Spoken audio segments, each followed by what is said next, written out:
This is the CHGO Cubs podcast. My name is Corey. I am joined, as always, by Brendan. We are coming to you on Sunday, September 24th. And Brendan, let's go. The Cubs sweep the Colorado Rockies. They win the regular season finale at Wrigley Field.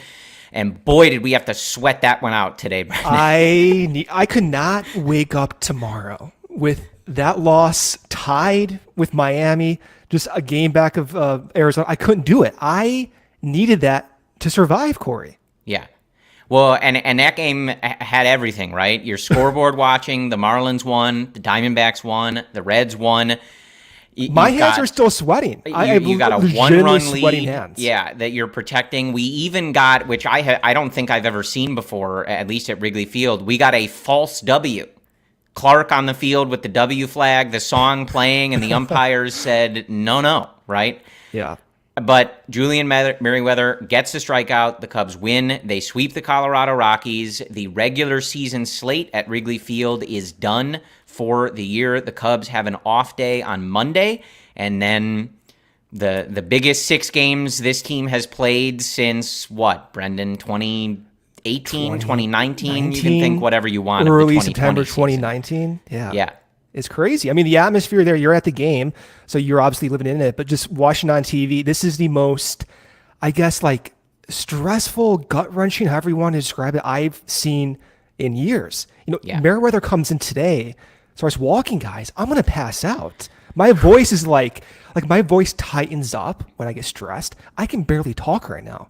I am extremely stressed, but we survived. We did it. We can live another day.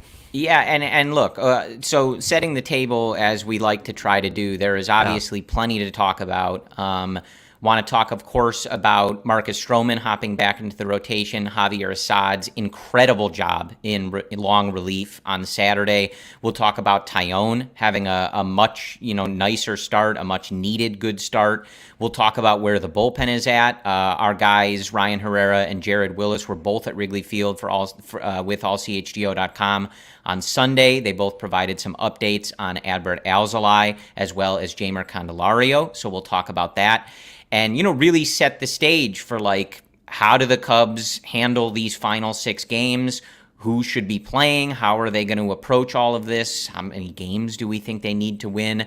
And, of course, some of what we saw this weekend. But, Brendan, again, the Pirates series, very disappointing earlier in this week. I think after the sweep of the Rockies, we don't really need to relitigate that, but credit to the team for responding. And, some of these games weren't pretty. Some of the moments weren't pretty, but they got the sweep. They did what they needed to do, and they will enter this final week of the season holding a playoff spot. This is what you wanted, right? You wanted meaningful September baseball games. I will say, I didn't want it to be this meaningful. I wanted it to be a little meaningful, early September, not the last week. This is not what I asked for, what I signed up for, but I'll take it. It's interesting too, because the way they're doing this, I mean, Jordan Wicks, Corey, just going out there today again. Javier Assad.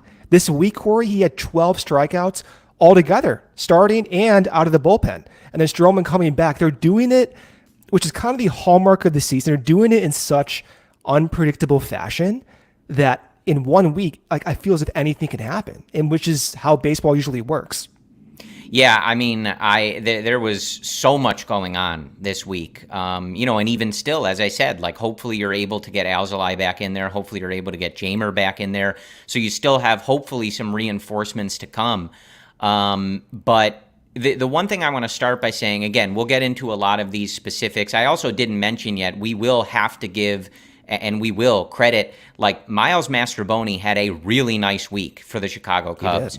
And he is stepping up. David Ross. Patrick Wisdom today. Yes, Patrick Wisdom today. I know, there's some folks, especially in our YouTube chat, that don't like Patrick Wisdom, but we've reiterated all the time. He's in there because he slugs, and boy, did he slug today.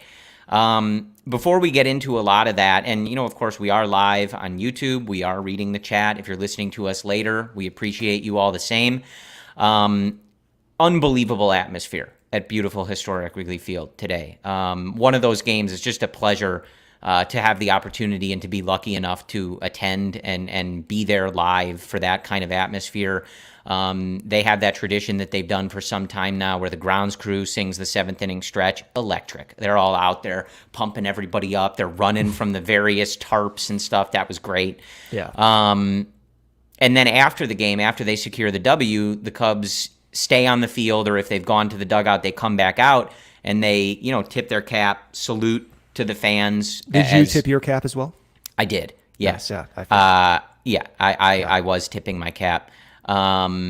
Just a very nice moment, a very, cool couple traditions that happen at Wrigley Field. And, maybe they happen elsewhere, but I don't care about other ballparks. No. So just a really good atmosphere, really good crowds this week. And, I think as a lot of us know, Barb says the grounds crew tradition started in 1984. So just a cool thing that everybody really appreciates. The crowd begging for them to give us those moments to cheer and celebrate and get the job done. And at least in this series with the Rockies, they did just that. Yeah. And credit for guys coming up in big situations. Again, Mastrobuoni, we'll talk about it, but came through. Hasn't played consistently all season long. Even Canario today has never started in center field at Wrigley. Made some decent plays, sun in his eyes. Pete Crow Armstrong making good catches in the 9th inning. That was a difficult catch with Ian Happ almost colliding. These guys are stepping up. There's some offensive problems at times, but, they find a way. They find a way. Yeah, well, Hopefully they keep finding a way. Yeah, and, look, I think you would have liked to have seen them do more against Ty Black today, Chris Flexen, and even going back to that Rockies series. Those are two Cy Young candidates. You can't do anything about that. But, then you look at that Pirates series, Brendan, and that was more of a story of the pitching, right? You scored enough runs in all those Pirates games to win those games, and you just didn't get the pitching. Those final two games gave up 22 combined runs to the Pittsburgh Pirates. So this is how it is, right? It's inconsistent. One day it's this, one day it's that, but ultimately they got the job done this weekend. And I actually thought, this weekend was for the most part, I'm trying to think, but I thought it was pretty well managed by David Ross. He played a lot of different pieces, and they worked, Brendan. People didn't want to see Miles Mastrobuoni in the lineup earlier in the week, and, it was one of those things, where's Canario? Where's this guy? And I think it was against Mitch Keller, right, who has better velocity and lives up in the zone. And Miles Mastrobuoni can handle that better than, some of these guys with the higher whiffs. And he did. He had a very nice game. David Ross plugging Mastrobuoni in at third late in this game on Sunday for the defense when PCA came in. And I thought that was a nice sequence for David Ross. He pinch hit Mike Tauchman, right? For Canario, I believe. Yes. Yeah. Tauchman doubles, PCA runs, and then PCA goes and plays defense. That's a nice sequence for the manager, And again, I've said a lot of things about David Ross, right? You're a big David Ross guy. Plenty.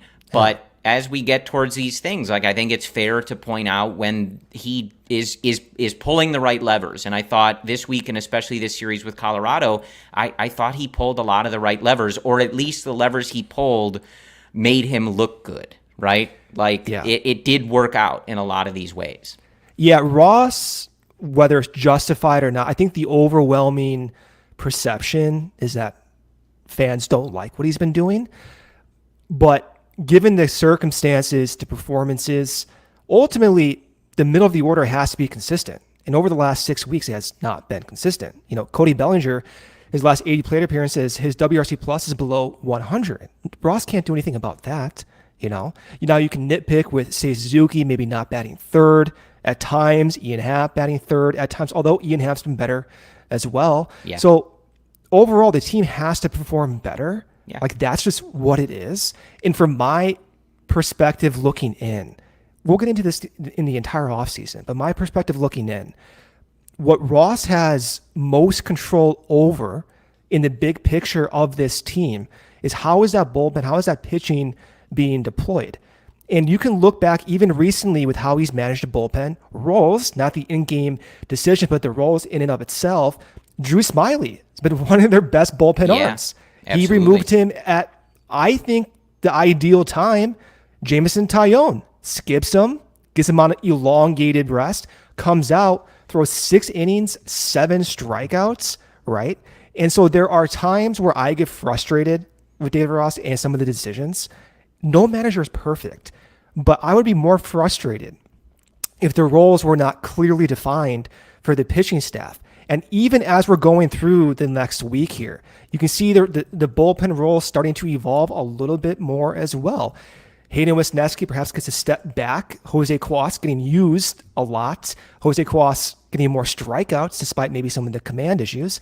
Julian Merriweather, of course, the closer right now, but I'm curious what happens in the next week. His command has been shaky. Jose Cuas has looked a little bit better in his last 2 outings here. Yeah, good 8th inning today. Good 8th inning today. He's getting more whiffs than anyone on in the bullpen right now, Jose Cuas.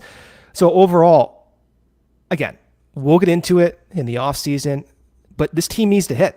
Like, yeah. Like Ross, you can put anyone batting 3rd, 5th, 6th, but if they're not going to get the hits from the top 6 guys in the order, doesn't matter where they hit. They cannot go through the next week performing as they did against Black and Flexen. It's just not acceptable in good baseball. Yeah, no, 100%. Last thing on Ross, we don't have to get into it because this is days ago, and I want to focus on looking forward. They need to make the playoffs. He really needed to get ejected when Suzuki got rung up in that Pittsburgh game. Yeah, no I just doubt. want that on the record. We weren't on the post game. I needed to say that. I need that out from my mouth. That was a misstep. He should have gotten ejected in Arizona when Cody Bellinger got hit in the hand. Like, I was screaming from the stands. Anyway, go out we there. don't have to belabor that point. I needed that on record for my own well-being. I see a lot in our live YouTube chat about Atlanta. The Cubs are going to miss Max Fried, Spencer Strider, and Charlie Morton. So for as much as you can get an advantage against one of the best teams in baseball, that is definitely an advantage. If I'm incorrect on that, I thought it was all 3. But right. Yeah. And we can talk about at some point, there's a lot going on, right? Like, this is it's a busy episode. The Cubs also making the decision not to throw Kyle Hendricks in Atlanta. So that is something we can touch on as well. I don't initially hate that decision, right? Why? I kind of hate it. We'll see how it goes, but that lineup is a mess, Brendan, for Hendricks. Like, I don't know. Yeah. I mean, I can see that lineup feasting on Kyle Hendricks unless he is, like, totally perfect. Yeah, Tyone has been so much better too, right? So let's just give, Tyone. Look, I hear you, but I don't know. I didn't necessarily have a huge honestly, problem with it doesn't matter. Yeah. Like, they're both going to start 1 game anyway. So, flip it if you want, but it doesn't matter in my opinion. I'm just being, dramatic. Yeah. The YouTube chat comment from Zoff Anonymous that I should shave my face to look like Rod Beck. I am not. I don't think I can pull off a mustache like that. Rod was very unique in the ability to pull that off, and I think look good doing it. I cannot. So all right. Maybe next year.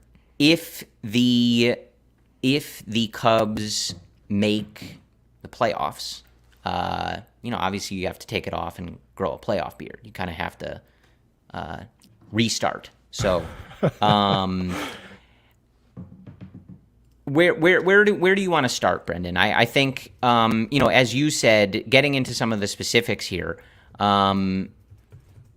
looking at Jordan Wicks, man, like, this was another really good start, an excellent effort for him.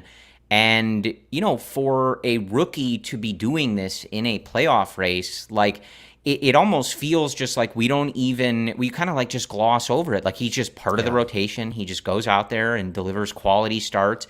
You know what I'm saying? And, like, I feel like it gets lost sometimes that this guy is a rookie they called up in the middle of the season to just be pitching this way in a playoff race is really unbelievable. Yeah, every 5th day, he's out there giving consistent performances, consistent innings, which is what the bullpen needs. And today he went about it in a way that exemplifies his diverse pitch mix. So today he threw mostly sinkers, 32% sinkers. Next pitch type was 4-seam fastballs, 31% 4-seam fastballs. Then changeups, then curveballs, Corey. He threw no cutters today. For the last, 4 or 5 times covering his episodes, we're talking about the cutter. No cutters today. Goes to the curveball. So it kind of goes to the potential we've been talking about with Jordan Wicks, he's not a finished product. I imagine next season around this time, we'll be talking about Jordan Wicks in a very different way and the types of pitches he's throwing. Maybe it will be the cutter that ends up being one of his dominant pitch types. Maybe it will be the curveball that we saw today. Maybe it will be something in between with the slider or all three pitch types plus the sinker, changeup, and four seam. But when talking about starting pitchers and projecting guys for next season, thinking far in advance in addition to the current moment, the reason that I get excited about Jordan Wicks is because it's not looking at him as a finished product now, is about the potential that he can develop multiple pitch types. Whereas for Hayden Wesneski and other guys, you don't quite see that complementary pitch to a slider, and the fastball has potential issues. So the way I think about this and seeing Wicks go out there today and pretty much, it's not a do or die win, but it has the implications of it, the feel of it. To see him go out there and throw so many curveballs in the way he did is just mind-blowing, dude. And he did it not just like in the late going. He actually did it right away. He adjusted. I don't know if you could see this from the stands, but he wasn't really commanding the changeup that well in the first few innings. And he started to go to that curveball in the second, third, and fourth innings and getting those whiffs. And I was thinking, wow, that's pretty interesting. And he just adjusted. And that's who you want, those attitudes in these moments who can adjust on the fly. And Jordan Wicks did that. Yeah, absolutely. So in our YouTube chat, have a question from EvilRack73. Do we know who the stars will be for the Cubs in Atlanta? And from our guy, Ryan Herrera, at Ryan_A_Herrera, he tweeted this morning that the probables will be Tuesday, Justin Steele; Wednesday, Jamison Tyone; Thursday, Marcus Stroman. So that is who the Cubs are going to throw in Atlanta, or at least that is the tentative plan for them in Atlanta. Let's, before we hit our first ad break here in a few moments, let's just talk about Marcus Stroman hopping back in the rotation, Javier Assad moving to the bullpen. Firstly, obviously he's a big money guy, big free agent pitcher. So it's somewhat expected, I think, but big credit to Marcus Stroman for working back and getting to this place, right? It was an injury that when it happened, everyone was like, we don't know if he'll pitch again. Like, it's such a specific injury, and we'll see how he feels. We'll see how he goes through the rehab, etc. For him to work his way back there, head out to the Arizona complex and do this work and get back in this rotation and get his body and his arm in a place that he could get back and have the length to start games.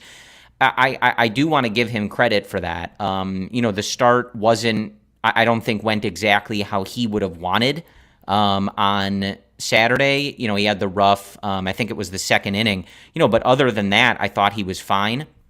You can dig into, some of the advanced metrics or, how his pitches looks and things like that. 3 innings, 5 hits, 3 earned, 1 walk, 2 strikeouts.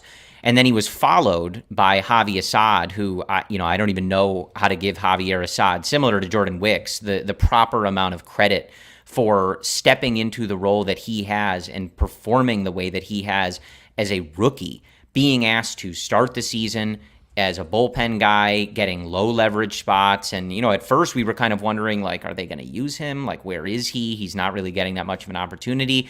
Stepping into the rotation, doing excellent in his opportunities in the rotation, and then taking this in stride seemingly as well. Like, hey, we're going to let Marcus Stroman back in the rotation.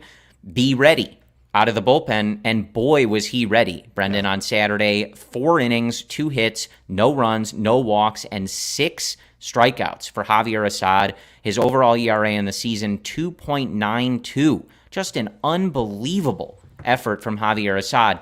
So I want to ask what you saw from Stroman, and then also your kind of gut reaction to the decision to go to Stroman and take Javi out of the bullpen. Did you have any strong opinions on that? I think, there were some people who were obviously very glad to get Stroman back, but others that were like, hey, Javier Assad's been really good. Like, I don't know if I would take him out. So I'm curious, as the pitch doctor, and of course there's only, 6 games here. So I think that's also factoring into these decisions, right? It's a small runway. But how did Stroman look? How does the stuff look? And what did you think of the decision to replace Assad in the rotation for now? I was surprised because he's been pitching so well, but it's my overall opinion is to always default to the pitching coaches. They see something. Assad's getting fatigued. He went 8 innings not too long ago. Maybe it's a way to keep him fresh, although he did piggyback on Stroman that day. But at the same time, if Stroman says he's ready and they have data on his pitch types that suggest he's ready, then why not start in the past 2 years one of your most consistent starters? And then watching him on Saturday, the command was not there, right? Like that was obvious. It just was not there. But the velocity was normal. His fastball was within range. The slider was different than what we're accustomed to seeing. That could be a feel thing. I think that was representative by his velocity decrease in the slider, not the fastball, but the slider velocity decrease, about 2 miles per hour slower. So that could be a grip thing, a mechanical thing, speaking generally, something in that regard. But overall, my opinion is if he says he's ready, if the pitching coaches trust him, they deserve our confidence in that. Who am I? Who are you to say keep Assad in the rotation when they've made, for the most part, the majority of moves correct this season? Now, as the week progresses here, I do want them to show the same type of urgency. If Stroman goes out again and looks to be shaky, if the command is not there, I hope they align Assad on the same day. That would be ideal. Assad goes in on Saturday. I think he gets 6 strikeouts in that outing. Yeah. I would like that same type of strategy again. This bullpen needs to have some type of flexibility. So if Stroman could go out there and give 4, 5, 6 innings, maybe move Assad to later leverage. He can increase his velo in later leverage. Yeah. He's been showcasing good command. I'm curious about that. We'll see. Yeah, I mean, look, I get the kind of gut reaction, but again, you've only got 6 games this week, so you're trying to sort of play a chess game, right? And to me, Marcus Stroman being Marcus Stroman, right? Like, I know he wasn't good before he hit the IL, and of course he's coming back from injury, so there's some unknowns there. But again, like Tommy Hotovy, Craig Breslow, who hopefully is still with the Cubs organization next season, right? There were some rumors, right? They know what they're looking at with Stroman. As you said, Brendan, like if it was off, they would know that. Like, and they wouldn't be doing this.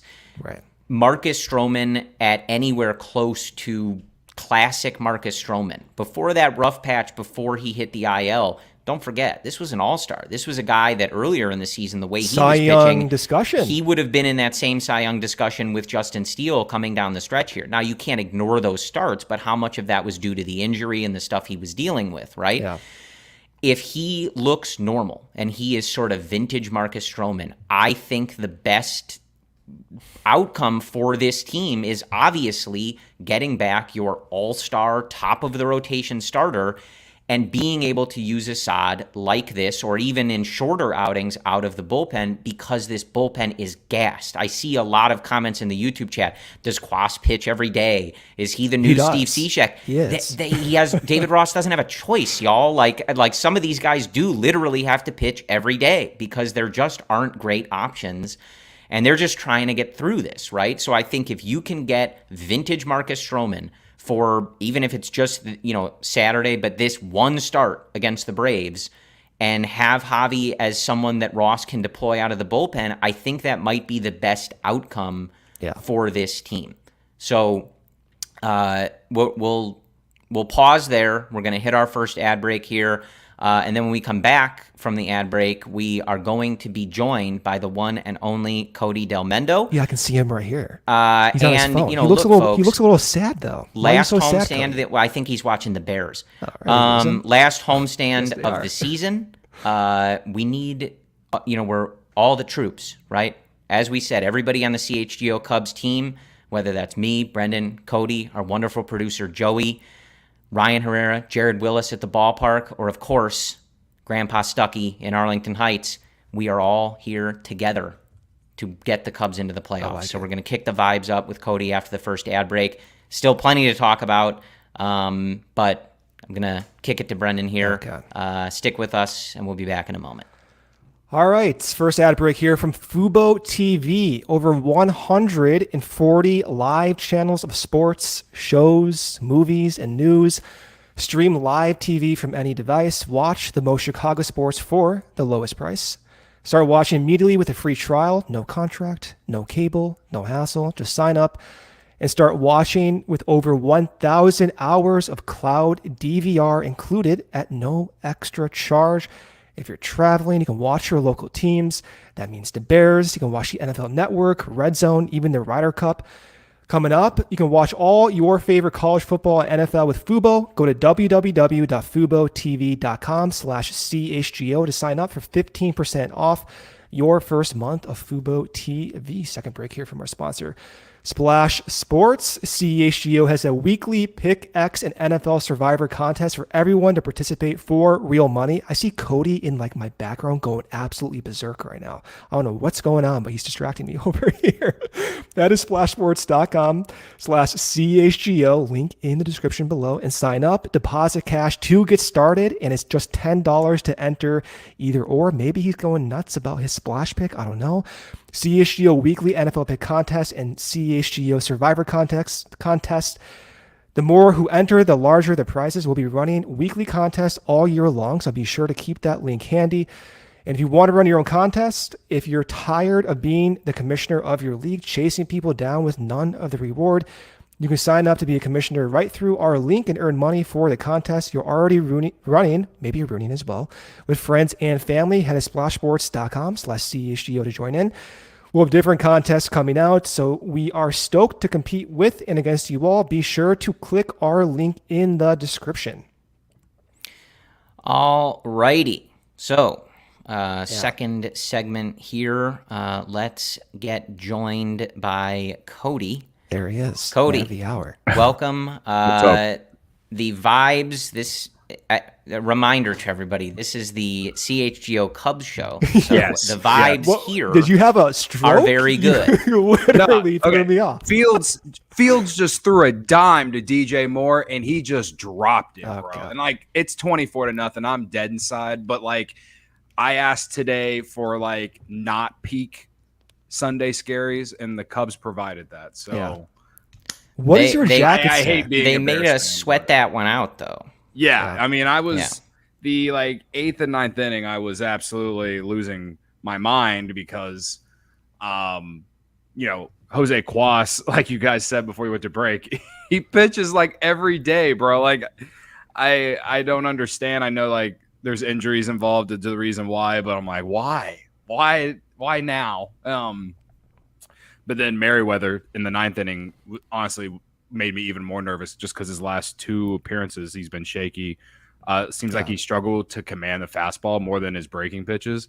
Brendan, you would know more than me, but that's just based off the eye I test. don't know about that. Dell metrics, that's what it says. That's what they say. But yeah, no, he figured it out. Thank God the wind was blowing in a little bit, I guess, because a few of those fly balls thankfully stayed in the park. But I was definitely real scared in the 9th inning, but again, they pulled it out, and that's all that matters. And I just wanted to come in and like I don't know if you guys even touched this, but like 82 wins, man. Like 82 wins. Yeah. A year and a half after the 2021 deadline is unreal to me. Like I don't know, we didn't know each other in August of 2021, but I was fucking miserable. Like you think I'm miserable like the last couple weeks? I was even more miserable then, man, because like not only because they had to trade all of our favorite players who won the World Series away and all this, but we knew that like it was going to take time to even get back to some sort of competitiveness. And even though like I knew it was the right move to at least trade some of them, I did not like the fact that they traded them all, but I knew it was the right move to make the trades. And I had hope that it would take, I was hopeful that maybe 2024 was a year where they could, be, somewhat of a contender again, or at least a playoff contender. And, it happened earlier than that. So, Yeah. To me, it's like unreal in a way that, obviously they got to win more games to make the playoffs. Yeah, you're high on this win. I can tell.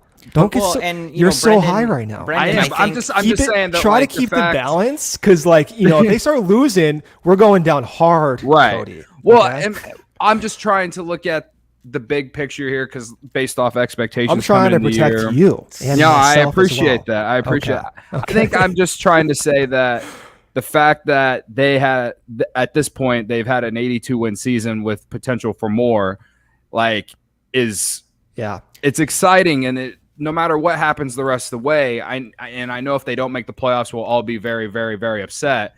But no matter what happens the rest of the way, it's like there are so many great things have happened this year, and as much as the last couple weeks have really messed me up, I'm just excited about the future. And I do think, Brendan, you and I didn't talk about that, so that's a good point, Cody. It is hard. We talked, I think, when I was in the studio last, with Ryan and Luke, about in the off season you'll be able to see the forest for the trees, right? And the sort of expectations and the development and all of that. And it's we'll get there, but you got to make the playoffs first, right? Don't blow this lead you had in the wild card race. But it is a good point, right? To be sitting here with a full week left in the season, the Cubs will not have a losing season. They will not have a 500 season, right? Yeah.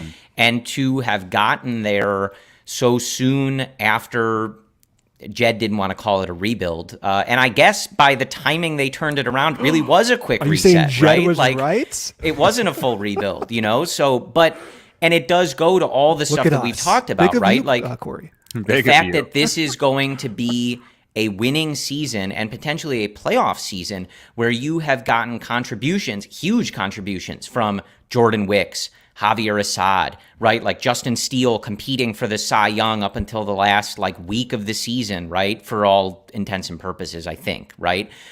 And all the other things that have gone on, it is one of those moments where you can sometimes, if you're able to do it mentally, pause and say this is a good place to be. They beat their win-loss projection in Vegas.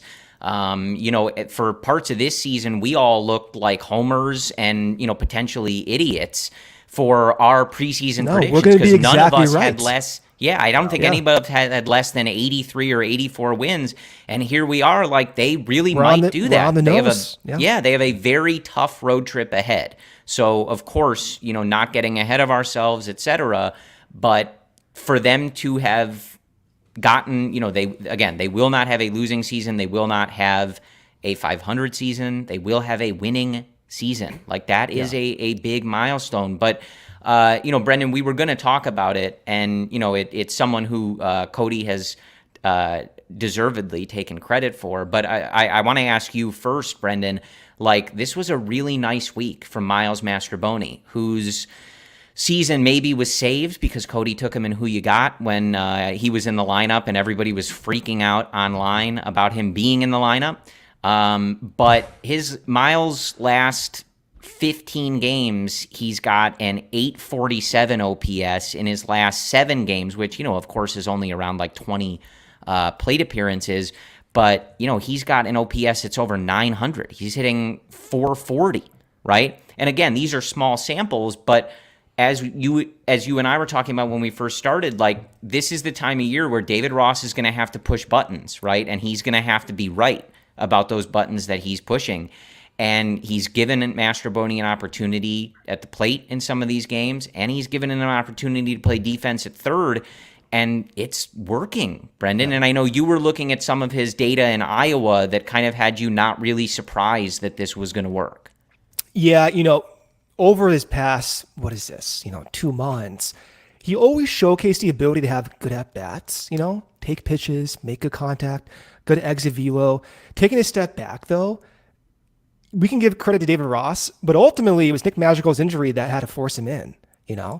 And and I got to say, I commend Madrigal, the defense, the hard work. I'm done with it. I can't. We know. I know. We can't. I know the outs above average is among the top in the league and everything. I get it. But when the power potential, the slugging potential in such a shrunken sample is bare minimum, I'm going to play the most extreme guy, whether that be Mastroboni, whether that be Patrick Wisdom. And to Ross's credit, or just out of necessity, those two guys came through. Patrick Wisdom, home run today. Nick Mastroboni, good defense, a defensive replacement later in the game, going line to line on base hits. This is kind of what I wanted to see. And I was, again, I understand it. I'm not criticizing Ross in the process, but Nick Madrigal wasn't an extreme for me. I'm going to play the extremes in these situations time and time again. And to have Nick Madrigal hit pop flies that I pray get over the second baseman's head, I can't mentally keep doing that anymore. So yes, this is finally what I had hoped to see. Yeah, and look, like today was one of those games where, I know a lot of people get frustrated with Patrick Wisdom because he doesn't hit for average, but I think everybody on the CHGO Cubs crew has tried to remind everybody all the time, like his offensive numbers for pretty much all year have been good and above league average, and he slugs, and this team doesn't have a lot of pure slug. David Ross sold out for slug today, right? I did kind of like, it didn't work until Wisdom hit the homer, but I did kind of like how... and you have like a week's worth of games left. Just put out the sluggers, man. And I changes the game. I liked today kind of that 8-9-1 when it rolled around of Wisdom, Canario, and Morel. Just basically like go up there and swing, boys, right? Yes, like just somebody please hit a home run. Mm-hmm. And that's why Wisdom is on this team, and why the front office and David Ross don't give in to a lot of the fans disliking him, because it's not a super rational thought. He's not in there to be an average hitter. He doesn't need to be an everyday player, but a guy that can come in and mash a lefty and slug like that is really valuable, and you saw it today, and that one was a no-doubter. That one cracked the bat, and I was like, yes. But, Cody, like, again, like, credit to you. Like, I think you saved Miles Mastroboni's season. Well, and I see, friend of the chat, Barb, in our YouTube chat saying that he made a bad error the other night. Yeah, he did. But Nico has had a weird defensive week. Dansby's had some awful defensive plays. Get those two names out of the comparison. Right? The point I'm making is, like, it at times the team has been sloppy. Mastroboni is the best third baseman that they currently have. That's why he's in there. Yeah. Yes.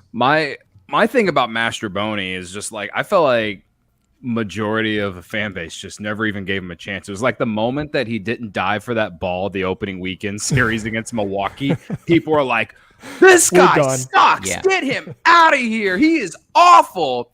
And then it's just like, there were times later on in the year, whether it was in May when the team's offense was struggling, or whenever, before he got sent back to Iowa because of whatever roster move the Cubs made, like, the dude, I think for like 3 months, had a total of like 50 at bats, and he didn't get regular playing time. And people would tell me he's hitting 150, and it's like, who cares when you've barely had any at bats? Like, that number could jump well over 200 with just one good week. He got called back up in July. I want to say after Madrigal got hurt again, or the first time, whatever, or the seventh time. And I remember him hitting a homer against the Cardinals. It was like right during that hot stretch the Cubs had, I want to say. And like, I've never thought that he was a everyday player. I just thought he was a solid utility guy. Like, I feel like we've seen glimpses of what value he brings. I feel like he had a few games early in the year where he hit the ball hard, but unfortunately there was bad luck that came with that. And he's not going to hit homers, so like whatever. But I don't know. I think he's a better utility player than Nick Madrigal, and I don't think that's a hot take at all. No, like, it's not. No. Everybody currently on the screen agrees with that. Ryan Herrera will watch this episode later and yell at the three of us probably. But. And like, again, I don't know how many at bats he has for the year, but it's definitely less than Nick Madrigal. So you can only take it with a grain of salt, I guess. But like, in the play appearances he has, I was looking at the other day. Credit to me to not just use Dell Metrics all the time. Yeah, he had like a 10% walk rate, and his ground ball rate was under 50%. Meanwhile, Madrigal for his career has been hitting ground balls well over 50% of his play appearances and walking less than 4% of the time. And it's just like Madrigal, like my biggest thing with Madrigal has always been the fact that he doesn't walk. Like I could care less if he hits homers or not, just because of the type of player he is. Your thing is he can't swing a baseball on base machine, and he just isn't, because he hasn't hit 300 this year, and he doesn't walk. So he's not a good hitter. That's your beef. He's just not a good hitter. He has hot streaks. Again, like you gave him credit, I gave him credit when he came back from Iowa earlier this year. He helped the offense a lot in like June, whenever, Bellinger was still out and all that. But like you just haven't seen a lot of it. And I know, again, you haven't seen a lot of it from Mastrobuoni either, but they clearly gave Madrigal the first opportunity to be like that utility infielder. I will always hate that. And I think, look, I enough with Nick Madrigal. I don't know why we're even talking about him in the first place. You're the one who brought him up. This is your fault. You brought him up. What? Did I bring him up? You bring him up every time. Anyway, first off, no, you were always the Nick Madrigal, like, I'm number one hater. I don't want to hear it. I'm right. I'm not even a hater. Right. It just the point though, I think, kind of a hater. And why I wanted to highlight Mastrobuoni though is, again, this is that time of year, especially as we've seen when some of the middle of the order, David Ross playing around with it, right? Dansby dropped down behind Seiya finally, right? Seiya's don't give me that look, Brendan. Seiya's been the hottest player in baseball for 2 months. Two negative things you said about him in 10 minutes. Dansby's going to be a 5-win player. It's going to be the second most valuable season of Dansby Swanson's career. Okay, I'm quite thrilled with Dansby Swanson. That's a fact. Okay, yeah. But I wanted to highlight Mastrobuoni because this is that time of year where David Ross is going to get put under a magnifying glass, right? And whatever you think of him as a manager long term, or the full scope of what he's done as a manager, this is the time where every little matchup is so important, right? Like the decision to play Mastrobuoni against Mitch Keller earlier in the week worked, even though a lot of people wanted Canario. Canario got in there today, didn't have a great day today, but Patrick Wisdom gets in there today, and he has not been starting as regularly as he has throughout his Cubs career, of course, right? But it worked out today. And so it's just a highlight of David Ross has 6 games, and he's going to have to continue pressing those right buttons to get the right lineup and make these right decisions. But at this point, it's like it's whatever. Like you can press the right buttons, but there's literally 1 week's worth of games left. No, sure. But I'm saying we're going to see him. I think we have now kind of shifted, and we're not really seeing that same lineup every day, right? He is mixing and matching things based on the pitcher, based on guys' streakiness, and he's being a little more flexible than I think people thought he was initially going to be. And so it's just going to be interesting in these last 6 games to see who gets in there, who's playing third every day, et cetera, especially if Jeimer Candelario comes back, and how they kind of deal with those latter portions of the lineup. But, of course, those decisions are up to David Ross, and we'll see what happens. Mac in our YouTube chat asked, what was up with that hat bunt? I don't know. I hated it, obviously. I'm guessing that was a Hap decision, because that would be crazy if that was coming from David Ross. You never know. Long story short, when you're down a run at home in the 5th inning against Colorado with your 3-hitter at the plate, the amount of times that should ever be a bunt, especially with a guy on first base that has 45 stolen bases, right? The answer to that is never. 0. Don't ever do that. Don't ever do that again. They deserved that turning into a double play, because it is really stupid to have done. Luckily, Patrick Wisdom bailed him out, Yan Gomes, Seiya Suzuki, and we're talking about a W instead of that. But Brendan, I think it was one of those like trying to catch them off guard type plays. I guess, and it just didn't work. Like it's one that we probably would have praised if it worked out, and if it did, and like it did, and it didn't. So we're sitting here wondering what the fuck Ian Happ was thinking. But that's the way that I looked at it, because it just made no sense to do that in that moment. I don't think that, like, if David Ross was calling that, he always does that late in the game when it really, really matters. It was only the 5th inning. Only with Patrick Wisdom, too. So Yeah, and Eric Hosmer. Don't forget. this is a positive episode now, Cody. Yeah. We don't mention those I'm names. just, the Bears are losing 34-0, so Nice. I'm just, we are going to hit our second ad break here. Cody, there's a lot of people asking about the beer bat. I mean, I don't know. So I'm actually I don't have any beer. I'm out. Wow. So, or else I would, or at least I would chug one. The bat is at the office. Too much beer. Well, there you go. I mean, do you have liquor? I'm not going to chug the vodka, or else I'm going to jinx the team again, like everyone blamed me for when I went to Colorado and Arizona. Yeah. All right. So I do want to talk about Jameson Tyone a little. Maybe a little Seiya Suzuki. And then, of course, I think to finish this podcast here today, just setting the table for this last week. We talked about the pitching rotation already. Want to read the update that we got from Jared Willis at Wrigley Field about ALLCITY and Jeimer Candelario to set the table on that. And then we will send you all off for the final 6 games of the season here. So going to turn it over to Brendan here, and we will be back in a second. Are you in the market for a new or used vehicle? If you are, then we have some great news for you because Ray Chevy in Fox Lake has just joined the CHGO team, and we are talking to the team at Ray, and they have this pledge they call the Ray Price Promise. It's a guarantee that the price you see online is the price you pay when you go into the dealership. We found that in many cases, other dealers will raise the price on you if you come into the dealership saying things like, are you a recent college grad? Are you active in the military? Are you a farmer?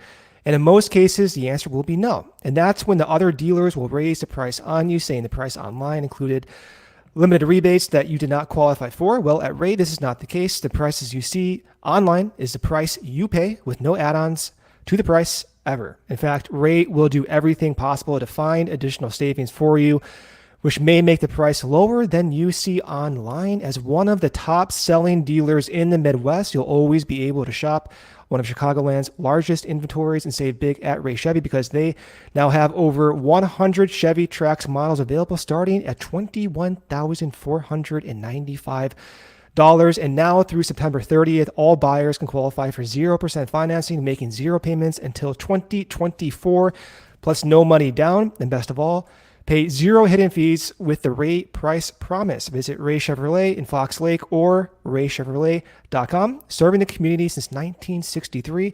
Find new roads. All right, last break here from our wonderful sponsor, not CHGO, Goose Island, which supports CHGO, Chicago's beer since 1988. They have a deep beer roster, the Oktoberfest, the Beer Hug Family, the 312 Wheat Ale, the Full Pocket Pilsner, which I'm so glad that Cody's on this episode. Because, Cody, you never gave me credit. I turned you over to the Full Pocket Pilsner. You did. Those were you started breaking all your records because of me when I was in the office. And you never gave me credit. You did. That's not big of you. I thought I gave you credit. I'm sorry if I did. Maybe you did and I missed it. But I don't think I remember you before you did the one show with me and Luke. Yeah. I remember you telling me that the Full Pocket one is that's what I did. One to go to. And then I started doing it after that, and you never turned back. I never turned back, and now it's the most popular one in the office because I don't know why. And so we never have any in the office because it goes out so fast, and so. Right. Yeah, I'm gonna have to start stocking up on the Full Pocket Pilsner myself. All right, so grab ultra fresh brewery exclusive beers at Goose Island's Original Brewhouse on Clybourne Avenue in Lincoln Park, or from their tap room on Fulton Street in Westtown. Goose Island Beer Company, Chicago's beer. All right, so also want to remind you guys to check out becoming a diehard member at ALLCHGO.com. As you guys have heard, there are exclusive articles from our great writers at ALLCHGO.com. Discounts on the events, have some Blackhawks takeovers already scheduled. Of course, the Chicago Bears tailgates.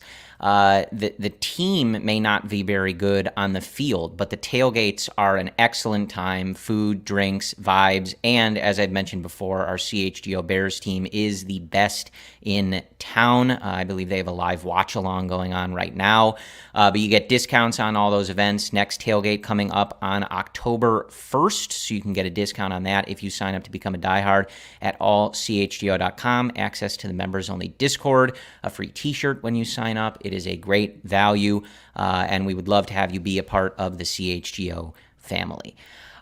So finishing up here, and I believe, just so everybody knows, that our wonderful producer Joey has given us the green light to stick around as long as we want here. So you guys know that Brendan and I are liable to keep this Cody's like, I gotta keep go. the party going for Honestly, this is good for me because, again, the Bears are losing 34-0, and if I get off here, then I'm going to force myself to watch this game, and I'd rather sit here and talk to you guys. Yeah. So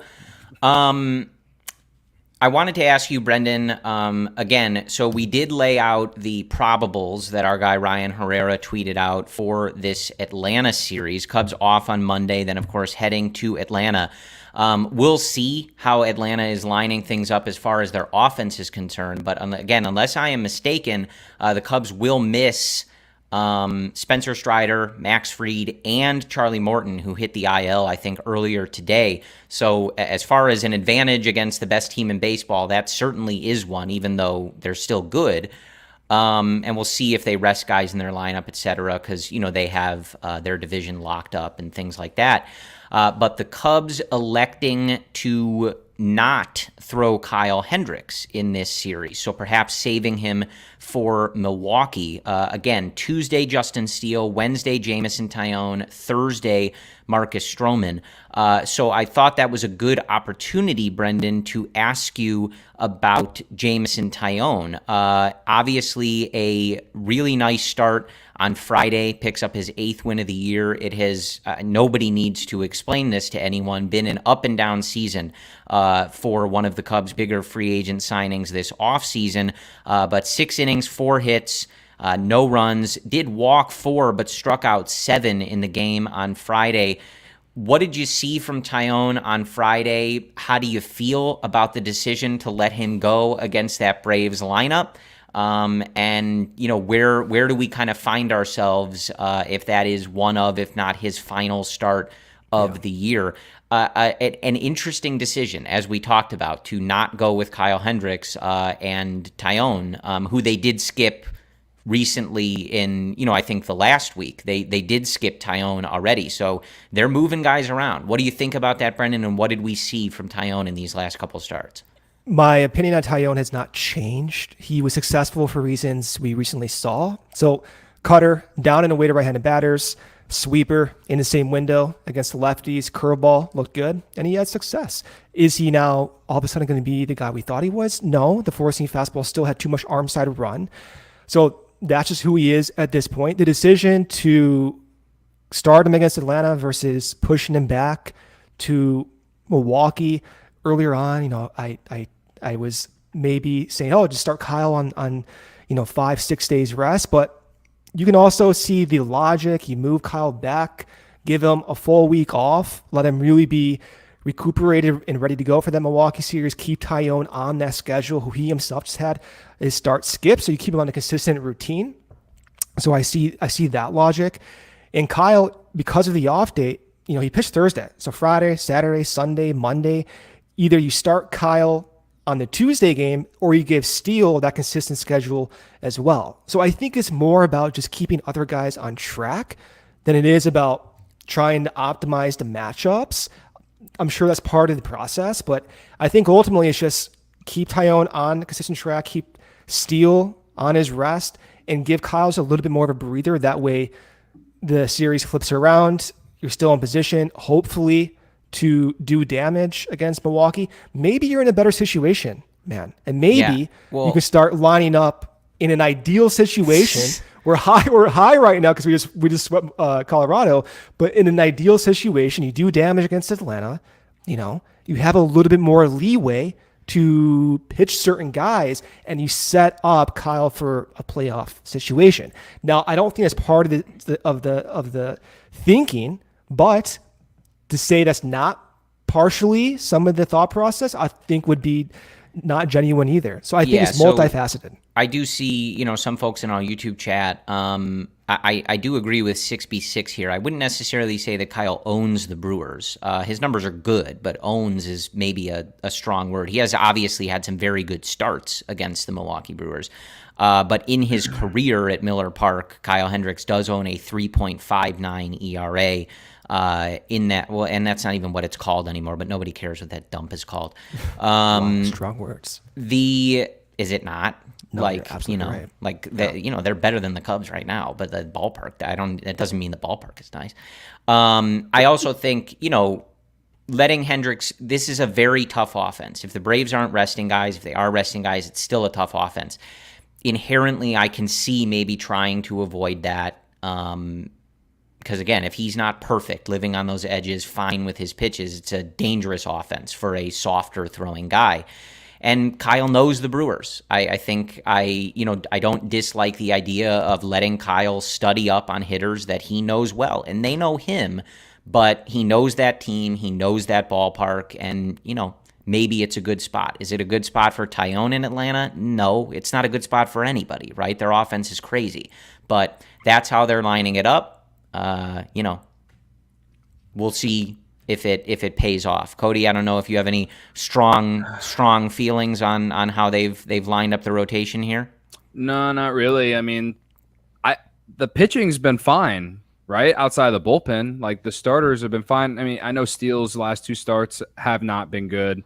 The long ball has hurt him his last two starts, but I think that we'll get a better start from him on Tuesday. Weirdly, just because right now people are down on him, and that means that he will pitch well because that's how it works. Yeah. That's how Dell Metrics works. So if you had to go to Atlanta and win a must-win game to get yourself in playoffs, I'm still taking Justin Steele over anyone else, right? No doubt. So I don't have any issues with how they're doing it, and I know Kyle Hendricks doesn't own the Brewers, but he has pitched good games against them. And no matter what, you still want him out there in must-win games.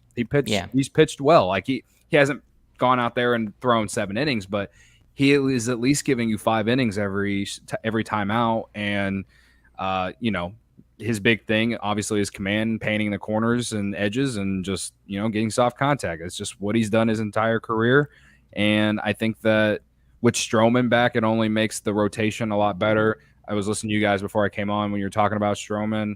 I thought it was a mixed bag. I think JD said that on yesterday's broadcast. Like the first inning was great, the second inning wasn't.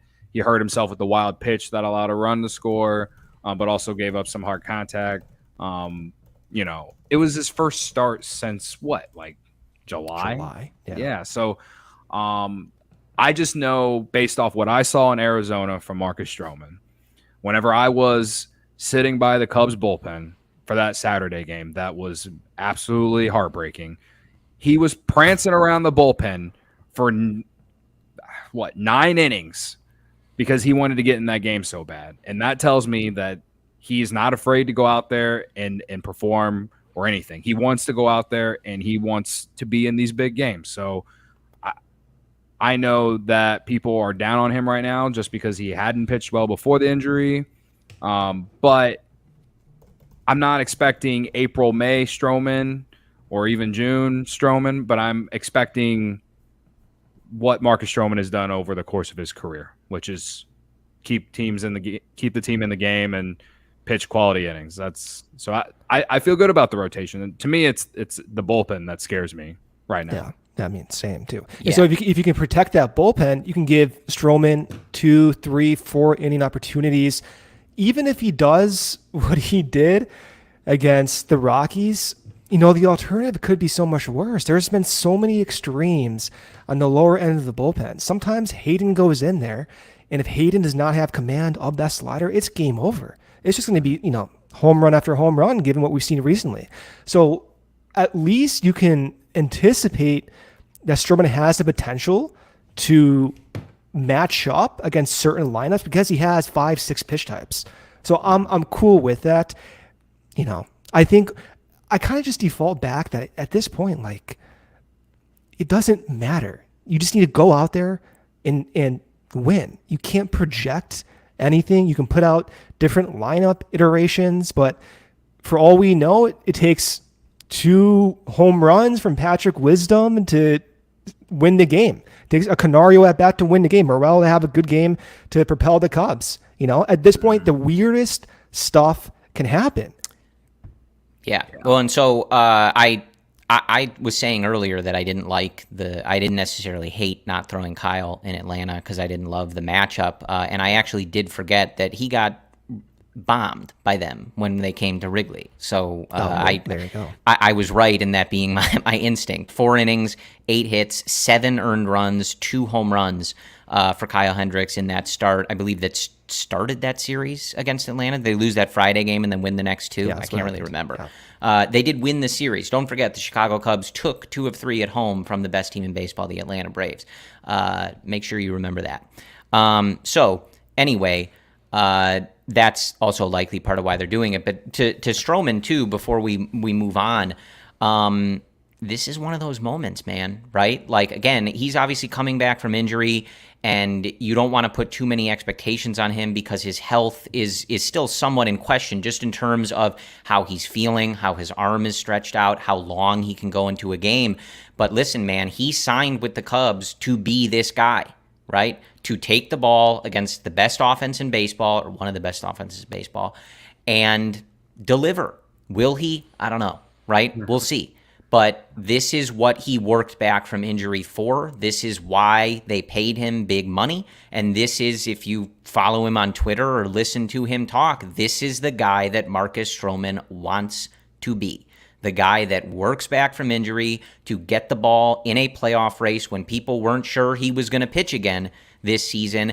And he wants the ball against an offense that terrifies every pitcher that faces them. So we'll see how he performs. But this is one of those, like, you want to be that dude, go be that dude kind of moments. I think what benefits him against the Braves is just the fact that he did pitch for the Mets. So he's seen the Braves a lot now. I don't think Olsen was there. And there's probably a handful of other players that weren't there when he was there. But, he's had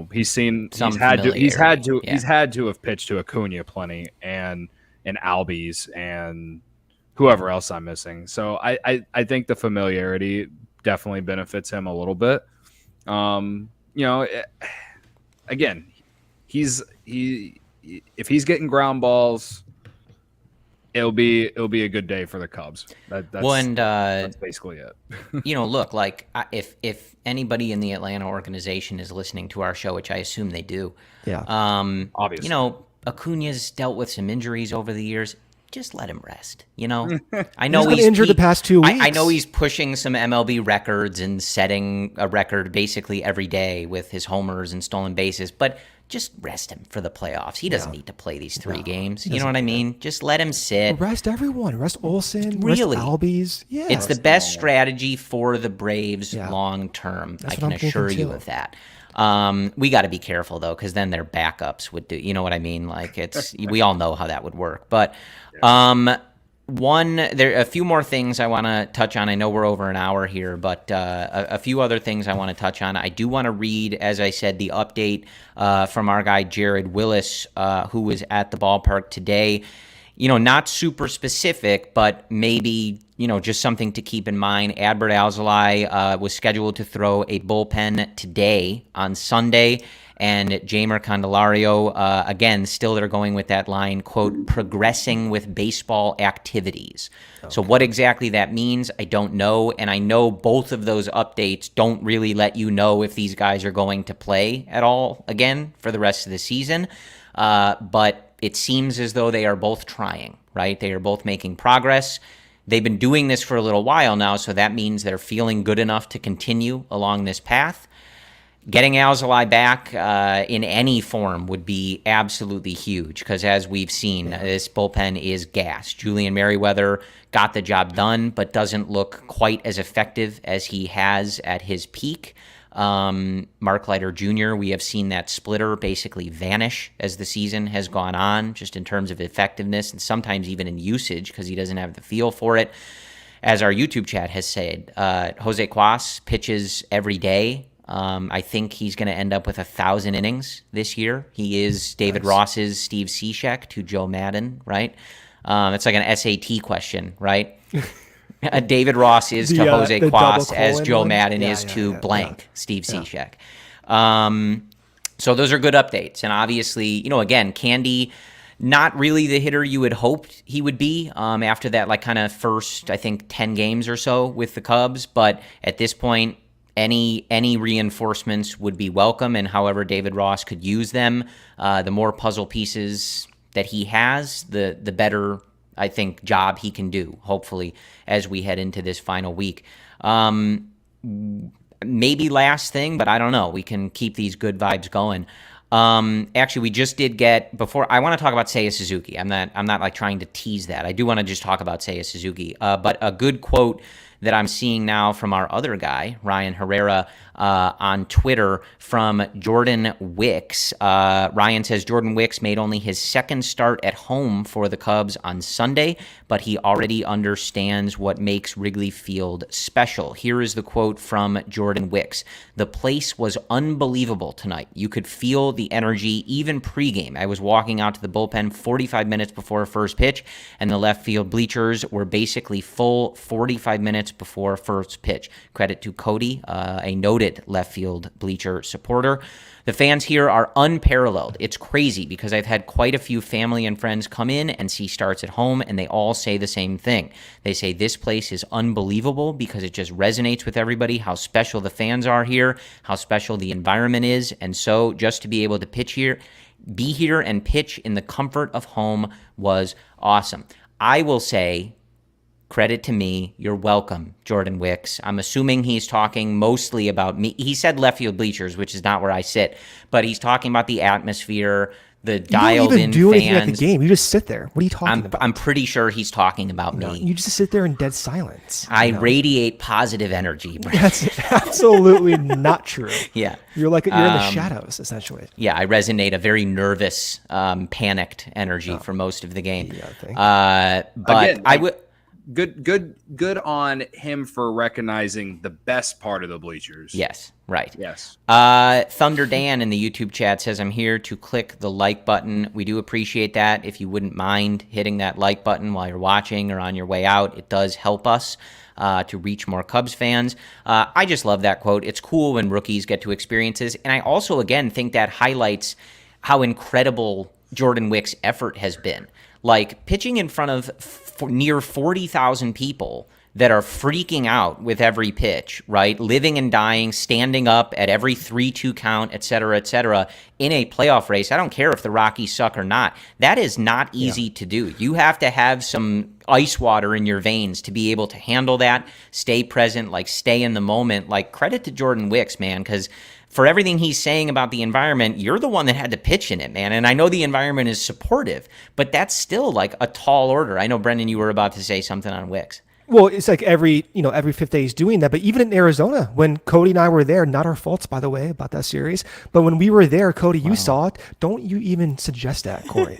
But you saw it, Cody, like 6th inning, 7th inning, the Wrigley West crowd stands up. That first base side was all Cub fans, man. Yeah. So that environment has not just been at Wrigley Field for the past 2 weeks. It's been in Arizona. It's been in Colorado. And just to add to this, as I said earlier, Wicks is doing that in those environments. And I envisioned around the trade deadline having an extreme environment that allows certain players to lock in adjustments, lock in developing. And as I say, we just saw Wicks throw more curveballs today. That stuff matters. When you prime your brain in the most emotionally high leverage possible situation, that can lock in adjustments. And so that is the value, not just participating in a playoff race, but to me, it does promote development. And for Wicks, now once the offseason does begin, he's, in my mind, a slam dunk staple in this rotation come opening day. It's huge. It's a huge development. And as we've talked about, and one of the big things that people talked about when the decision to buy or sell was being made what we envisioned in that 2-week stretch was how important it is. And this was something Dansby talked about. Nico's talked about it before, how important it is for guys to play in winning clubhouses and play in competitive environments. And as you said, Brendan, make those adjustments and come through in those moments that really matter. There is a value to it, and you're seeing it as we talked about each individual guy. Like Christopher Morel right now has an OPS over 800 in all the at-bats that he's taken, and he's doing that in a playoff race. That matters. It there is does. a difference between doing it in these environments, in these high-leverage moments, versus doing it in games that don't matter, in empty stadiums where the pressure is off, right? So it's important, and we're seeing it. Chris Roldan in our chat, I hope I said your last name right, says, can confirm Wrigley was electric today. Chris is also a left field bleacher guy. I have no stake in the left field sucks, right field sucks war. I sit in the 200s behind home plate, so y'all do your thing. We all want the same thing, but I have no opinion on that. I know Brett Taylor and the Bleacher Nation guys are right field guys. I did run into Brendan and I's good friend, Evan Altman of Cubs Insider. Today, he is historically a left field bleacher guy. He was in the left field bleachers today. And you know, that also brings to that point, like, that's what we had to do, right? You bring in everybody. You rally the troops for games like this. Everybody in the building, everybody doing what they have to at home. Cody, I know you were tweeting it from the CHGO Cubs Twitter account. Whatever you were doing every day, do it again. Eat the same breakfast, eat the same lunch. You know, if you called your mom every day the Cubs win, call her again. You know, whatever you have to do to make the Cubs win, we are all responsible for the Cubs winning or losing. Zoff Anonymous in the YouTube chat says it's an elitist view by me. Which part? I don't know which part. I'm more of like a sit behind home plate person, like first or second row, but that's just me. Yeah, when I said I wish I had that kind of money. When I said behind home plate, I'm in like the second to last row of the lower bowl, like next to a cement wall that the elevator goes into. I'm not sitting in like the scout seats. I wish I could do that. I'd like to be on the field though. That'd be pretty cool. To clarify my position, the reason I don't sit in the bleachers is I like to watch the game from behind the catcher. That's honestly the only reason. That's really not, but that's well, that's what I'm gonna say publicly. You've said things that That's what I'm gonna say publicly. But truthfully though, that is the most important thing. Like I don't like watching the game from the outfielder's view. It's just that simple. But before we move on here, I do want to talk about Seiya Suzuki. I know much to Cody's chagrin. Credit again to our guy Ryan Herrera for this tweet. But he said, after the leadoff double in the sixth inning from Seiya, here are his numbers in over 174 plate appearances. I believe he hit again in the game. So, you know, there's one plate appearance missing. But after the reset, so when he came back after being sat for a few games, here is Seiya Suzuki's numbers. A 359 batting average, 414 on base, 699 slash, 14 doubles, 3 triples, 11 home runs, 33 runs batted in, a 9.2% walk rate, and a 15.5% strikeout rate. You can't ignore the struggles that he went through, and you'll look back at the full year. The guy that Seiya has been since that reset is the guy that we all envisioned him to be. And if that is the guy that the Chicago Cubs have playing right field going forward, these adjustments stick. It doesn't necessarily have to have an 1100 OPS, right? Like, I'm not expecting that. I mean, it'd be nice. But if this is the player he is in a general sense, the Chicago Cubs not only have the free agent that they signed and they believed they were getting when he came over from the MPB, they have a bona fide star. Seiya Suzuki is playing at a stud level for this team for over 2 months now. Absolutely unbelievable. Is this my dad in the YouTube chat? This is a first. This is a first. Larry. LAFC Larry in the chat says, please clarify, seems that Chris Bryant of the Rockies. Oh, yes. Who the Cubs just swept, correct, Dad? may have been on the Cubs roster in 2016. How did that turn out? Did he hit any home runs of significance? It's a great question. I am not verifying that this is my actual dad, but based on the question, it is.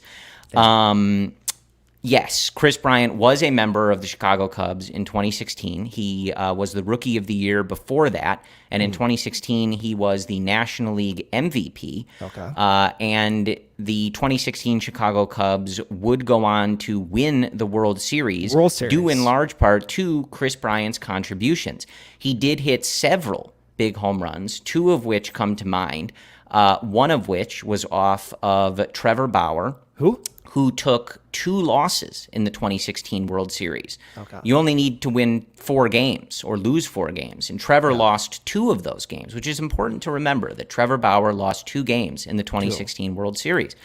That tied Game 5, which is the only Cubs win at Wrigley Field in that World Series. And then in Game 6, I believe off Mike Tomlin, Chris Bryant starts that game and puts the Cubs up 1-0 with a solo home run. So a great note from my dad there, Larry. Yes, the Cubs did sweep the Rockies. Chris Bryant was a member of the Chicago Cubs. He is one of the best players in Chicago Cubs history. And he helped them win the 2016 World Series, which is the sweatshirt that Cody is wearing. Is that what that is? It is. It is.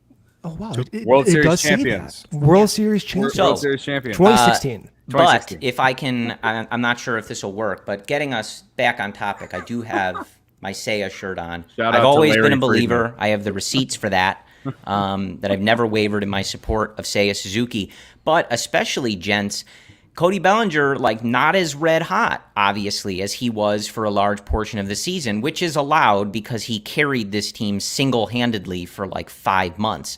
But this team needed somebody else to step up and be that kind of lead guy on the offense. And I mean, man, Brendan, you talked about some of the adjustments that he's made and being a little more aggressive at the plate, but just an unbelievable stretch from Seiya Suzuki. I mean, Cody kind of saved his season. I think Cody was the reason why he became so much more aggressive. You can look back at the season in 3 different chunks. So you have the first chunk of the season before he got, I guess, do you want to call bench for a week? Whatever you want to call that stretch in, reset. I don't know. Reset. Bench whatever you want feels to call harsh. It's very harsh. So during that time, his zone contact rate, which is a Dell metric, I think, was around 60%. Okay. His chase rate at the time was around 23%. Comes back in middle to end of July, goes on that stretch. Zone swing rate goes up to 65%. Chase rate goes up 28%. Okay. Now, recently, in the last month, chase rate down 20%, zone swing rate up 67%. So you're seeing the best version of Seiya Suzuki. This is the guy we thought we would see. Someone who does not chase bad pitches. This is 95th percentile chase rate. Someone who hits the ball extremely hard. This is Seiya Suzuki. Someone who does not strike out that much. His contact rate is 82%. This is the best version of Seiya Suzuki. We've heard from Dustin Kelly, Cubs hitting coach, among all the batters, including Cody Bellinger, including other guys on this roster. He has the best hitting data. And even though Cody's been basically the reason they've gotten to this point, all things considered, Seiya's putting up numbers and putting up at-bats that are right in line with what you saw Cody Bellinger do for most of this season. So you get those two aligned in the next week. You have your 3-hitter, you have your 4-hitter, you have what we were hoping would happen.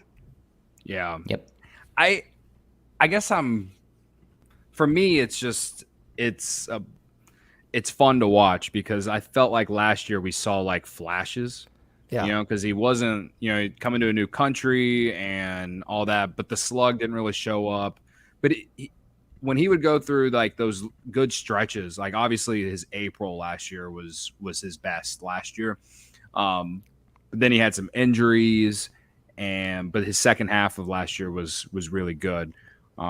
You felt really good about him coming into this year, and it was derailed immediately with the oblique injury. And, he came back in May and was pretty good in May. But then June and July, he had like a OPS, like a 600 OPS, right? And to see him adjust the way that he has now since August 1st is remarkable, honestly. Like I would love to take all the credit just for taking him for who you got, but like, I mean, big of me to just let him take all the credit. Like it's like he's a good baseball player. And I think something that we haven't talked enough about too is I just feel like his defense in right field at Wrigley has been so much better than last year too. Good point. He's just an overall player, he's been great in these last 2 months. And so he's doing it to me again, where I think next year is the year that he is going to really break out and be that. I won't necessarily say superstar player, but maybe an all-star caliber player. They need him to be, you know, a 3-4 WAR player somewhere in there to really, I guess, put the Cubs over the top on top of whatever they do in the offseason to perhaps make that team, you know, take that next step as a team next year. And I think he could because, again, the defense has been better this year, and how he's been able to adjust these last, 2 months. It's like Brennan just said, like it's fun. Not only is it fun to watch, but it's exciting because he doesn't chase bad pitches. And,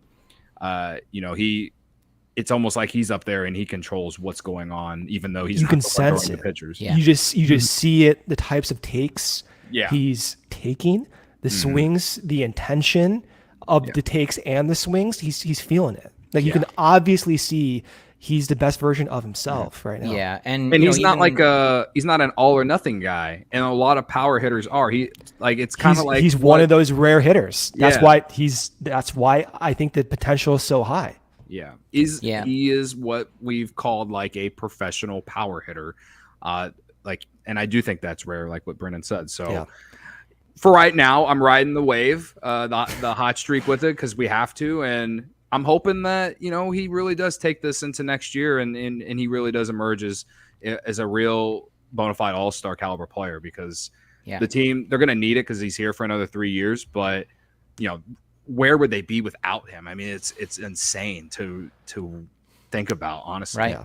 Well, and you look at, so overall on the season, even counting that he had some, real rough patches, right? Where, he was dipping below a league average WRC plus, and, that's when Ross ultimately sat him down for a few games.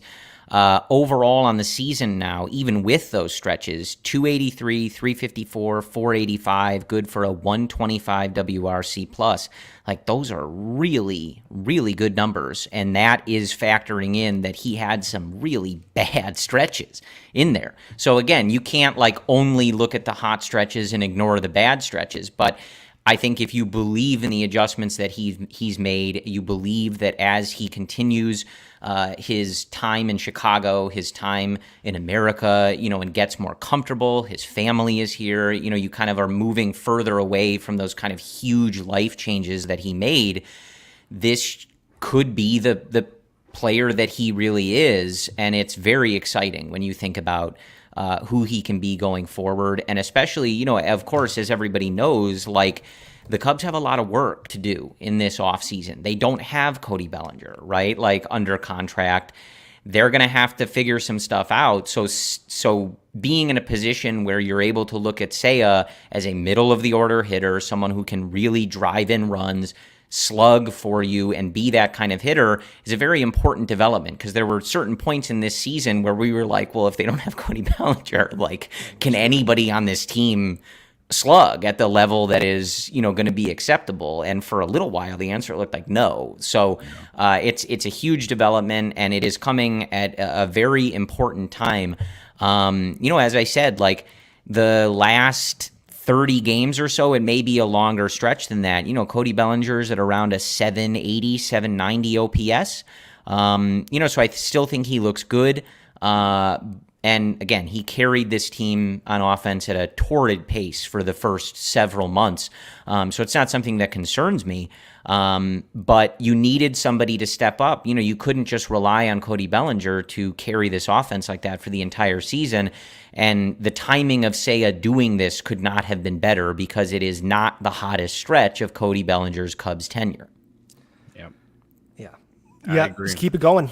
One more week. That's Yeah. it. Give me good Seiya, give me good Cody. Let's just get into this playoff race. I did have one YouTube comment going back to our discussion of Chris Bryant and the Cubs winning the World Series. It was from 6B6, and he said not only about those home runs, but Chris Bryant also did not make an error on a very important final play of that World Series, and that is correct. He made a perfect throw to Anthony Rizzo's glove for the final out, and the Cubs won Game 7 and the World Series. So a good point from 6B6 there. Can I have one more? Here. Can I have one more point? This has nothing to do with Seiya. Sure. All I really wanted to do is we hit the 90-minute mark. I don't know what our record is, but the Bears are down by 1,000 points. The Cubs are a playoff team right now, so we're gonna ride this. Yeah. Okay. I just wanted to look at the schedule, really. So yeah, anything you wanted to chat about? Well, I just wanted to mention that Mike Tauchman still thinks it's the summer, at least over his last 12 games. All right.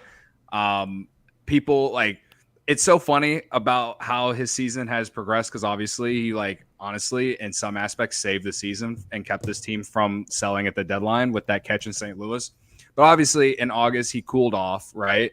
And even going into September he cooled off, and people were calling for, why are we not playing PCA, all this and that.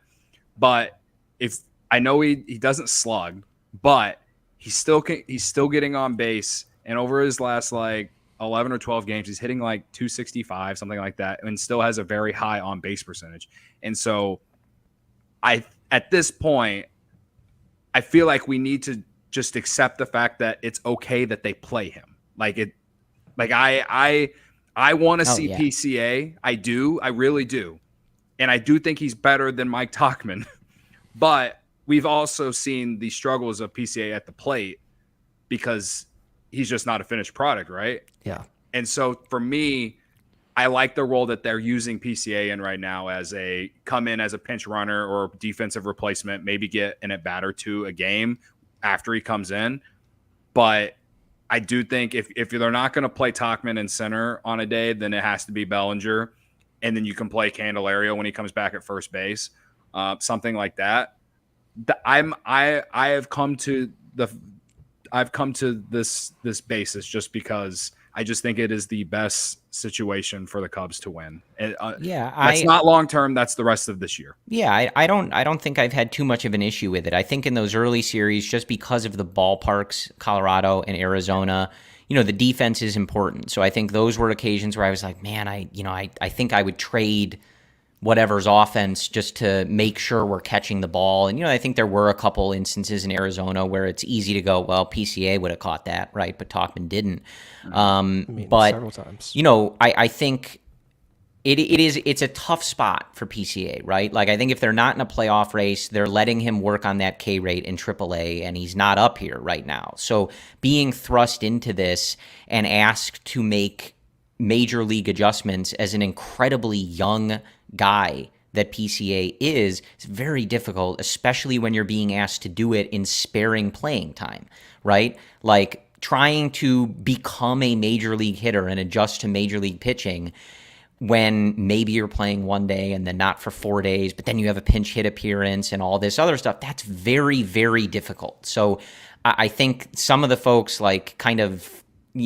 getting on PCA and his offense, very strange, right? He's the top prospect for a reason. He's going to be great, but this is a very difficult ask for him in this occasion. So I thought today, as we talked about, I think before you jumped on, Cody, I loved the way that David Ross did this today. Let Tauchman take the AB, rips a double, PCA runs, PCA plays defense. And that was relatively early in the game. It wasn't the 8th inning, right? David Ross they got the lead and was like, done. We're shutting this down. We're throwing him out there. He's going to catch every ball. Him and Happ had that funny moment. I only saw it on Twitter because obviously I can't see their faces from where I'm sitting.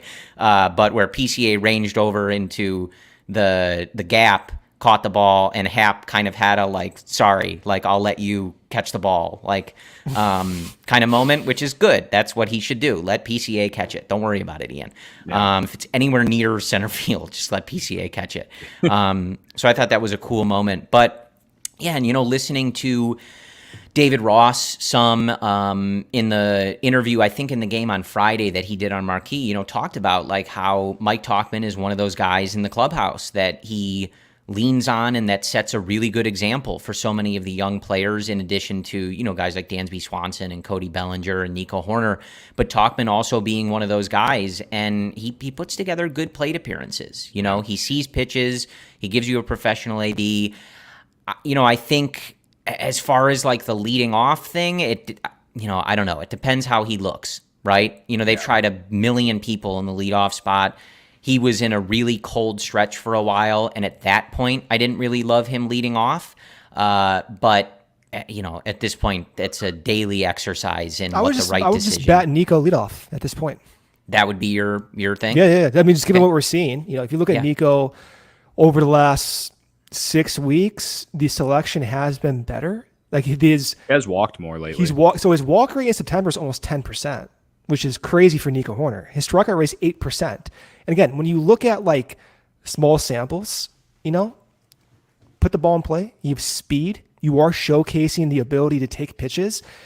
It is risky. You can't project anything in 1 week samples, but give me someone who has top tier speed, who's showcasing above average discipline in the recent sample, and someone who has legitimate elite 99th percentile contact. That's Nico. Put him in there. And the mentality, you know, he's one of those weird freak psycho athletes. When the leverage is high, he locks it in. And personally, selfishly, I want to see it happen. I think it's fun. I do think it's so on brand for you that a conversation that started about PCA and Mike Tauchman ended up in, you know what? It's like the Frank Reynolds from Sunny. Like, this is a good place to lay out my Nico agenda right now. On Tauchman, though, it's like, you know, it's a story that, you know, I know Cody plans to tell his future children. You know, we've got a shirt to memorialize it, but you know, looking at it now, like he's at 380 plate appearances for this team, a 108 WRC plus. Like that's a pretty incredible result for this team, for you know, a guy that was invited to spring training, didn't break camp with the team. And I think, like, really, even when he was called up, I think a lot of people were like, oh, he was in the Cubs system. Well, like, you and I were like, what is going on? It wasn't even on my radar. And, you know, for them to have gotten that level of production out of him is you know, we always look at like wins and losses for the front office and decisions they make and things like that. That's an absolute dub from this front office. Like that level of production from a guy that wasn't even on some people's radar is really, really nice. And I think, you know, again, like I get, and I shared the frustration at times with some of the younger guys not getting opportunities and things like that. But it's a very difficult balance in trying to get young guys time to adjust and see major league pitching, putting them in good matchups, right? Like, again, like the decision the other day really freaked people out with Mitch Keller, a guy who throws a lot of fastballs up in the zone. It's not a great matchup. That is not Patrick Wisdom's best skill set, not a good one for Alexander Canario, right? And they went with Mastroboni, and people freaked out, and it worked out for David Ross that night. So it's a tough balance because it's not easy to come up to the major league level and succeed right away. You know, we've seen some guys do it, and it's amazing when it happens, right? Like Christopher Morel came up and lit the world on fire when he came up, but then he came to a screeching halt, right? For Canario and PCA, you know, Canario hit the grand slam, and of course, his playing time has been the hardest thing to figure in the world, right? And if I were him, you have no idea whether you're playing multiple days a week, never, you know, not for the next month. Like, he doesn't know. But it's a tough task, you know? So that's something that Ross is going to have to balance. And, you know, while Tauchman was struggling, I don't know that he should have been leading off, but he is a guy that's been very good for this team. He gives you good plate appearances.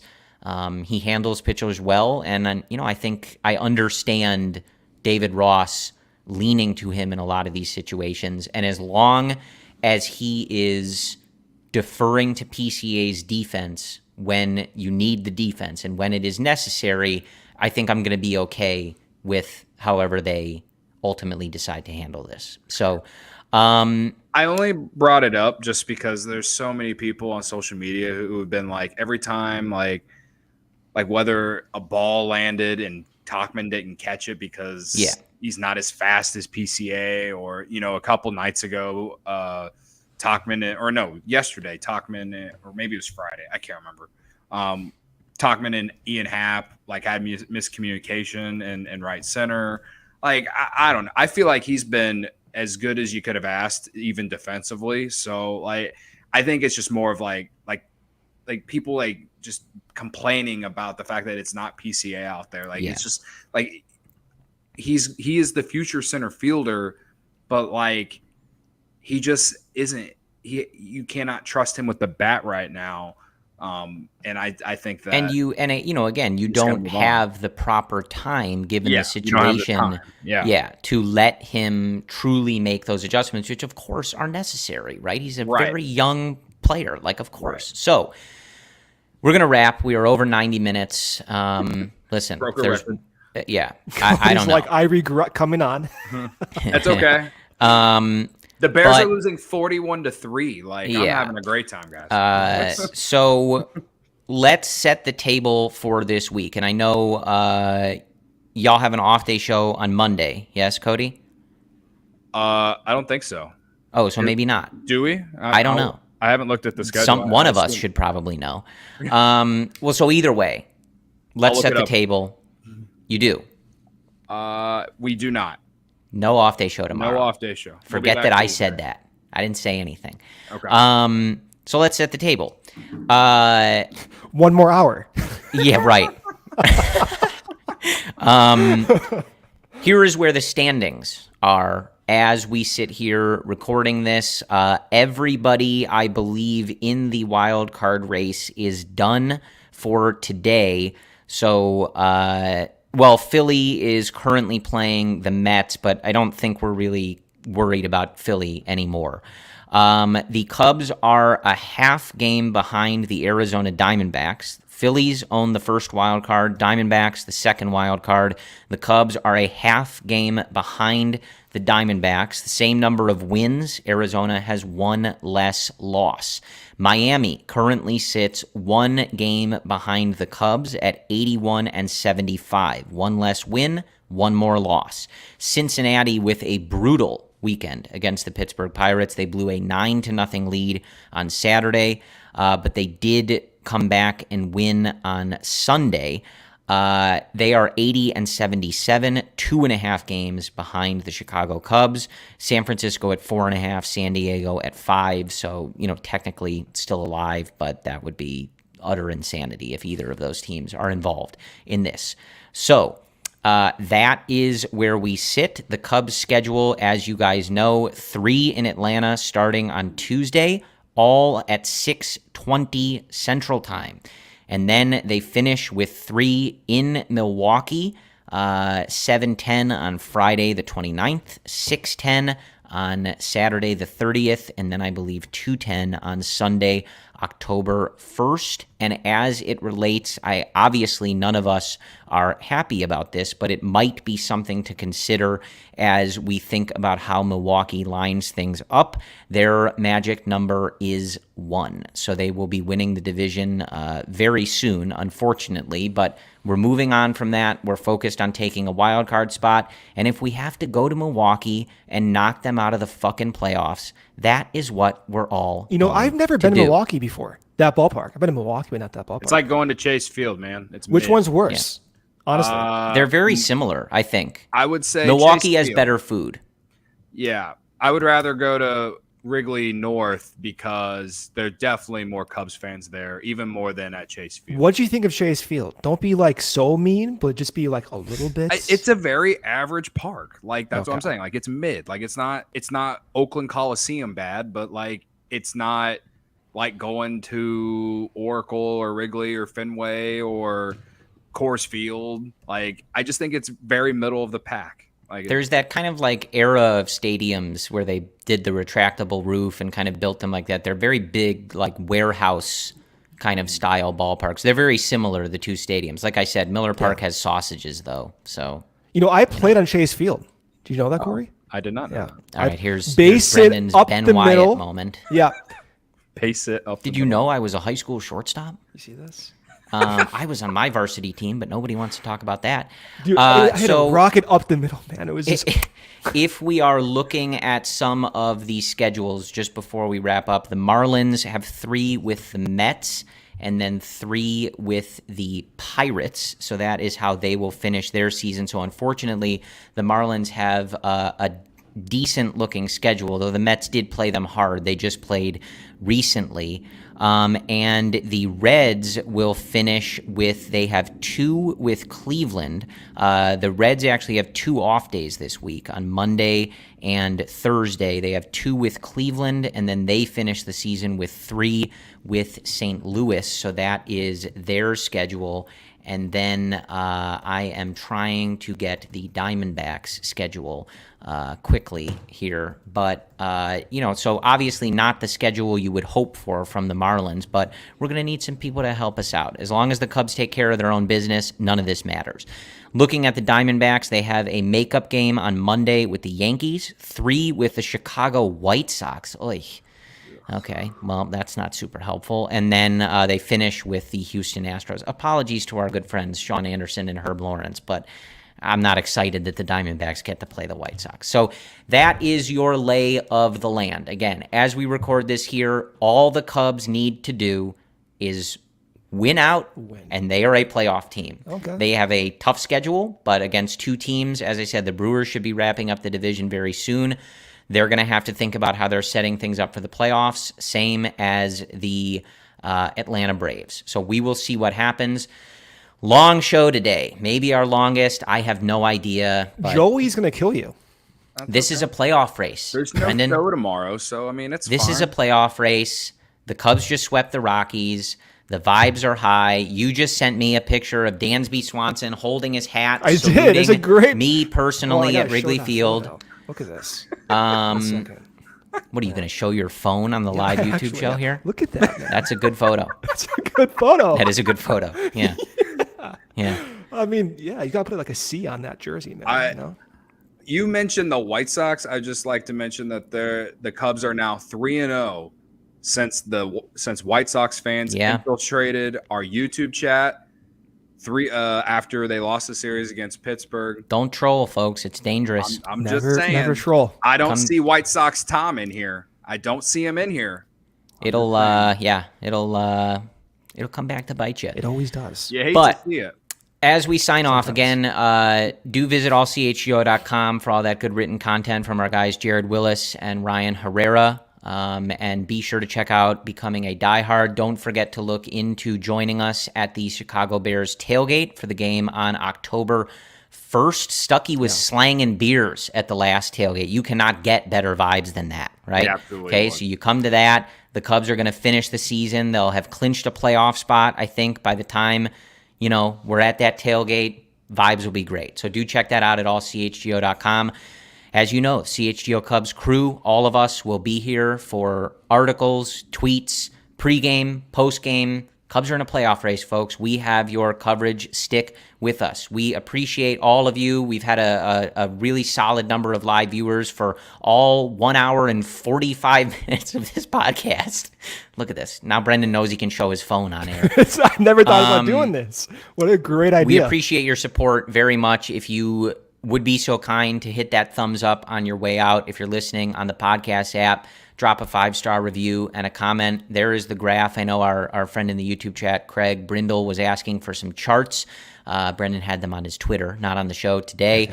Appreciate Cody dropping in to join us. Appreciate Joey, our producer, for putting up with us going way long on this day. But we'll do this together. We're going to get through this together. 6 games left, 1 week left, and as we go into it and head on the road, the Chicago Cubs are a playoff team. That's a good one. What a nice little photo. Yeah, that was before Brendan is we were showing a miserable. photo of him and Cody in Arizona. Yeah, so that's a good photo. As we sign off, this is what we all wanted, right? There is 1 week left, and no matter how it goes, there will be meaningful baseball being played by the Chicago Cubs. Last road trip, it was a wonderful season at beautiful historic Wrigley Field. The Cubs take care of business on the road here. Then Thanks, Barb. Let's take care of business in the wild card round. And I would like to be back at beautiful historic Wrigley Field for the playoffs. I mean, maybe I'll show up too. We'll see. Ooh. Great. 1 week left. I can sit next to you, right? No. 1 week left. Well, I will with Cody. Did you guys enter the raffle for playoff tickets? No. You'll have to use Game Time and see if you can get a decent deal. I am just hoping that Corey will offer to let me pay him for a ticket that he will probably have because he's a season ticket holder guy. You don't want to sit next to Corey during a playoff. I am very. I probably don't, but I've never been to a playoff game, and I just want to Really? go to one. I've never been to one. So I've been to a lot actually. Mostly losses though, unfortunately. Well, then you can't come. Damn it. Yeah. Well, listen. The line for playoff seats is very long, including now I guess our YouTube commenter Larry Friedman, my dad. So we'll see. But we're gonna sign off. Thank you guys for joining us. 1 week left. Stick with CHGO Cubs, CHGO Sports YouTube page at CHGO Cubs, CHGO_Cubs on Twitter. Stick with us. We'll have all your coverage as the Cubs finish up this season. 1 week left. Wear your lucky jersey. Keep your routine. Whatever you have to do. Cubs take care of business, and they are a playoff team. Let's manifest it together. Thank you guys for joining us. End of the season next Sunday. We will be back with you. Appreciate you guys joining. We will talk to you again soon. And as always, go Cubs.